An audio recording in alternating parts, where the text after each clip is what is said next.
If you like to work with strings, this is the video you're going to want to share with all your friends. I am so obsessed with these blocks. We end up making half square triangles with these foundations, so half of the foundation shows and half of the block ends up with the strings of green. As I cut different size strips and strings, I'm cutting them special because I want them all to be the right green. And I want to show you this quilt just really fast so that you'll want to stay and play. So here is a version of the quilt. Look how the green twists around. It's just so pretty. As I'm cutting out strings, I also cut out triangles because that goes into the corner when we're sewing our strings. The width I'm cutting is anywhere from 1 inch to 2.5 inches max. I usually stick around the 1.5 to 2 inch range. I'm getting all different sizes, and notice the color variations. They all are friendly. They all are happy to be together, but when you look out the window, if you're in a green place, there are different colors of greens and different variations on one tree and one area. I just really like putting a variety because it gives more depth to your quilt when you don't just have one shade of green.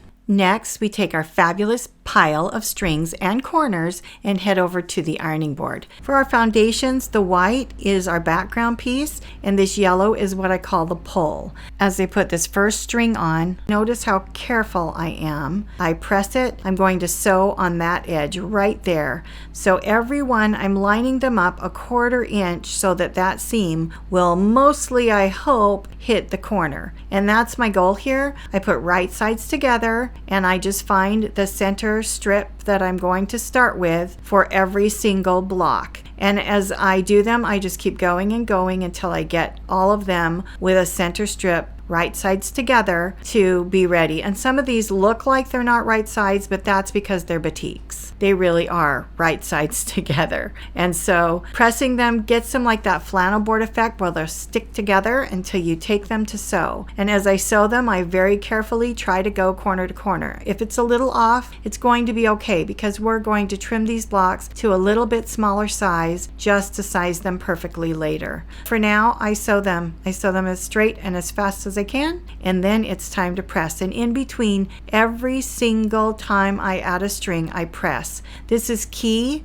to making sure that your strings lay flat and that your quilt looks nice and that it doesn't bunch up. It looks better if you press, so press in between every one. And then as you press, you can see how your seam did and you can get ready to put the next strip on. And you just cut it to size and make a variety, and it is the happiest process ever. This is truly a beginner pattern that makes you look like you're such an advanced quilter. When you get this together, it looks so complicated. See how I'm putting corners on already? For the blocks we're making today, I chose to start and make them at 7 inches. Notice this one, I'm sewing an extra wide seam because we're so close to the corner. I want that extra string, but I don't want it very big. So even though it's bigger to cut, I sewed a big seam, so now it's just this little tiny look of that color. And I'm going to throw a triangle on there and finish it up. Again, these blocks are cut at 7 inches, and when we trim them, we will trim them to 6.5 inches,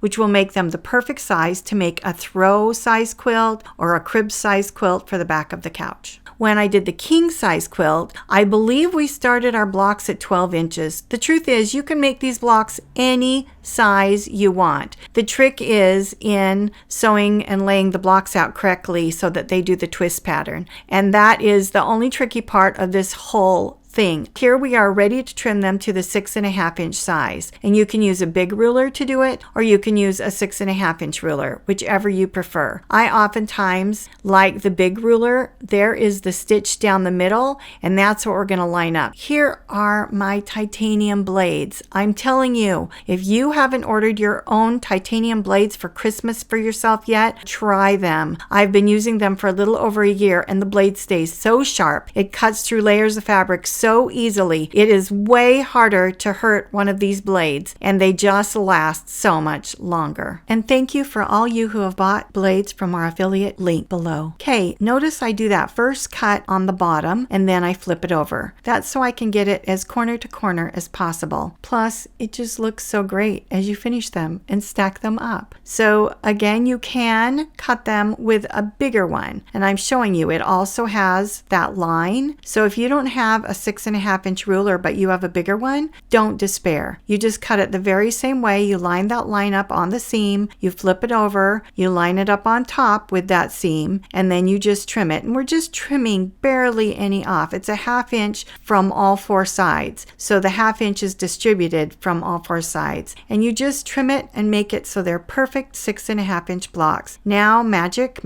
I have them all ready. We can go lay them out. And of all the parts that are tricky, laying them out is the tricky part. I drew up a pattern for this on a piece of paper. Having a pattern to look at really was helpful. The whole time I'm doing this, you can't see it, but on the side I have a pattern because it's really, really easy to get confused about twisting and which way do I twist and why do I twist. In order to get the right zigzaggy pattern in between, then the middle one has to start in a different place than the 2 side poles. And I call them poles because that's how I think of them. I think of them as a pole, and I did mine with flowers. You could do it with a solid color, but it's a pole being wrapped around with a twist of greenery to me, vines, if you will. It's just a little bit tricky, mostly because I have dyslexia. Maybe for some of you this won't be tricky. We did make a baby quilt size pattern and put it on our website in case you want help to have it drawn out for you. So check it out if you need help. Otherwise,